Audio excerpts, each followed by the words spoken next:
ವಿವಾದಾತ್ಮಕ ಹೇಳಿಕೆ ನೀಡಿದ ಎಸ್ಡಿಪಿಐ ಅಧ್ಯಕ್ಷ ಅಬ್ದುಲ್ ಮಜೀದ್ ಧೂಳು ಕಂಡು ದೂರ ಓಡಿದ್ಯಾಕೆ ಸಚಿವ ಮಧು ಬಂಗಾರಪ್ಪ? ಇದೆಲ್ಲವನ್ನ ನೋಡೋಣ ಸಮಗ್ರ ನ್ಯೂಸ್ ಟಾಪ್ 9 ನಲ್ಲಿ. ದೇಶದಲ್ಲಿ ಸಂಘರ್ಷ ಹಾಗೂ ಹುತಾತ್ಮರಾಗುವಂತೆ ಎಸ್ಡಿಪಿಎ ರಾಜ್ಯಾಧ್ಯಕ್ಷ ಅಬ್ದುಲ್ ವಜೀದ್ ಮುಸ್ಲಿಮರಿಗೆ ಕರೆ ನೀಡಿದ್ದಾರೆ. ಜ್ಞಾನವಾಪಿ ಮಸೀದಿಯಲ್ಲಿ ಪೂಜೆಗೆ ಅನುಮತಿ ಖಂಡಿಸಿ ಮಂಗಳೂರಿನಲ್ಲಿ ನಿನ್ನೆ ನಡೆದ ಪ್ರತಿಭಟನೆ ನಡೆಯಿತು. ಈ ವೇಳೆ ಮಾತನಾಡಿದ ಅಬ್ದುಲ್ ಮಜೀದ್, ಸಂಘರ್ಷ, ತ್ಯಾಗ, ಬಲಿದಾನ ಕೊಡದಿದ್ರೆ ಸಮಸ್ಯೆಗೆ ಪರಿಹಾರ ಇಲ್ಲ. ಯಾವ ಬೆಲೆ ತೆತ್ತಾದರೂ ಮಸೀದಿ ಚರ್ಚ್ಗಳನ್ನ ಉಳಿಸಿಕೊಳ್ಳಬೇಕು. ಈ ದೇಶದಲ್ಲಿ ಕಾನೂನು ಇದೆಯಾ ಅಥವಾ ಸತ್ತು ಹೋಗಿದ್ಯಾ ಅಂತ ಕಿಡಿಕಾರಿದ್ದಾರೆ.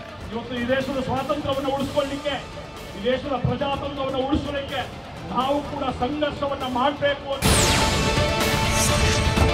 ವಾರಣಾಸಿ ಜ್ಞಾನವಾಪಿ ಮಸೀದಿಯಲ್ಲಿ ಪೂಜೆಗೆ ಅನುಮತಿ ಖಂಡಿಸಿ ವಿಜಯಪುರದಲ್ಲಿ ಪ್ರತಿಭಟನೆ ನಡೆಸಲಾಯಿತು. ನಗರದ ಅಂಬೇಡ್ಕರ್ ವೃತ್ತದಲ್ಲಿ ಎಸ್ಡಿಪಿಎ ಸಂಘಟನೆ ಸದಸ್ಯರು ಧರಣಿ ನಡೆಸಿದ್ರು. ವೋಟ್ಗಾಗಿ ಮಸೀದಿಗಳನ್ನ ಅಲುಗಾಡಿಸೋದಕ್ಕೆ ಬಿಡಲಾಗದು ಎಂಬ ಭಿತ್ತಿ ಪತ್ರಗಳ ಪ್ರದರ್ಶಿಸಿದ್ರು. ಡಾಕ್ಟರ್ ಬಿಆರ್ ಅಂಬೇಡ್ಕರ್ ಸಂವಿಧಾನಕ್ಕೆ ನಾವು ಗೌರವಿಸುತ್ತೇವೆ. ನೀವು ಪೋಷಕರಾಗಲು ಕಾಯುತ್ತಿದ್ದೀರಾ? ಚಿಂತಿಸದಿರಿ. ಓಯಾಸಿಸ್ ಫರ್ಟಿಲಿಟಿ 90,000 ದಂಪತಿಗಳ ಜೀವನದಲ್ಲಿ ಸಂತೋಷವನ್ನು ತಂದಿದೆ. 7825893601ಗೆ ಕರೆ ಮಾಡಿ. ಅತ್ಯದ್ಭುತ ರಿಯಾಯಿತಿ ಪಡೆಯಿರಿ ಹಾಗೂ ಎಲ್ಲರಿಗೂ ಗುಡ್ ನ್ಯೂಸ್ ಕೊಡಿ. ನಾವು ಹೋರಾಟ ಮಾಡುತ್ತೇವೆ ಅಂತ ಘೋಷಣೆ ಕೂಗಿದ್ರು.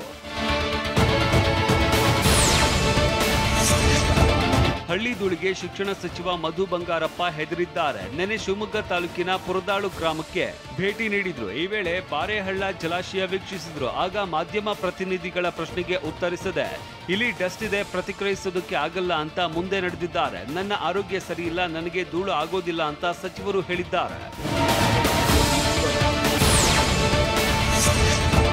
1960ರಿಂದಲೂ ಮಂಗನ ಕಾಯಿಲೆ ಕಾಣಿಸಿಕೊಳ್ತಾ ಇದೆ ಅಂತ ಉಸ್ತುವಾರಿ ಸಚಿವ ಮಧು ಬಂಗಾರಪ್ಪ ಹೇಳಿದ್ದಾರೆ. ಈ ಕಾಯಿಲೆಗೆ ಶಿವಮೊಗ್ಗ, ಚಿಕ್ಕಮಗಳೂರು ಜಿಲ್ಲೆಯಲ್ಲಿ ತಲಾ ಒಬ್ಬರು ಮೃತಪಟ್ಟಿದ್ದಾರೆ. ಪರಿಹಾರ ಕೊಡುವ ವ್ಯವಸ್ಥೆ ಇಲ್ಲ. ಈ ಬಗ್ಗೆ ಆರೋಗ್ಯ ಸಚಿವರ ಜೊತೆ ಮಾತನಾಡಿದ್ದೇನೆ ಅಂತ ಸಚಿವ ಮಧು ಬಂಗಾರಪ್ಪ ಹೇಳಿದ್ದಾರೆ.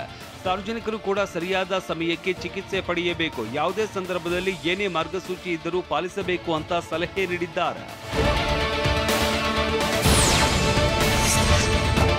ಹಿರಿಯ ಐಪಿಎಸ್ ಅಧಿಕಾರಿ ಪ್ರತಾಪ್ ರೆಡ್ಡಿ ರಾಜೀನಾಮೆ ನೀಡಿದ್ದಾರೆ. ಈ ಬಗ್ಗೆ ಪ್ರತಿಕ್ರಿಯಿಸಿದ ಗೃಹ ಸಚಿವ ಡಾಕ್ಟರ್ ಜಿ ಪರಮೇಶ್ವರ್, ಪ್ರತಾಪ್ ರೆಡ್ಡಿ ವೈಯಕ್ತಿಕ ಕಾರಣದಿಂದ ವಿಆರ್ಎಸ್ ತೆಗೆದುಕೊಂಡಿದ್ದಾರೆ. ಪ್ರತಾಪ್ ರೆಡ್ಡಿ ರಾಜೀನಾಮೆಗೆ ಬೇರೆ ಅರ್ಥ ಕಲ್ಪಿಸುವ ಅಗತ್ಯ ಇಲ್ಲ ಅಂತ ದಾವಣಗೆರೆ ಜಿಲ್ಲೆ ಹರಿಹರ ತಾಲೂಕಿನ ರಾಜನಹಳ್ಳಿಯಲ್ಲಿ ಸಚಿವ ಡಾಕ್ಟರ್ ಜಿ ಪರಮೇಶ್ವರ್ ಹೇಳಿದ್ದಾರೆ.